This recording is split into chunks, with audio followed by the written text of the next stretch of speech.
कुठले आहेत तुम्ही? आम्ही जाणल्या मंठा तालुका गाणं 3 वर्ष 93 वर्षाचे आहेत. ते फोटो काढून घेतला व तुमचा फोटो काढून घेतला व आता दुकान माझ्या चालू आता आमच्या त्या दुकानात आले होते. आमच्या लेडीजला काय म्हटलं, तुम्ही मागायलाच आले हो आणि मग तुम्ही म्हणले की आता पोत घ्यायची बायकोला, तुम्ही लिहून देताल का? हा हा मग आता घेतली कोणती पोत घेतली? ही काय ही माळ घेतली आता युवा बर. आणि ती वाटी? हो बर. आता याचे पैसे किती होते गं? पैसे का हा? तुम्ही किती काढले? बाप, भरपूर आणले हो. 1120 रुपये. लय झाले.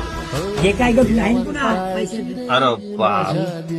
कमी पडले तर आहेत माझं पैसे आजी किती पैसे? 1000 1,000 1100 1100. हे मोजा हे घ्या तुमचे तुम्हाला, हे बी तुम्हाला, हा, हे बी तुम्हाला, हा, वेगळं आणि ही माळा हा, तुम्हाला, हा. ही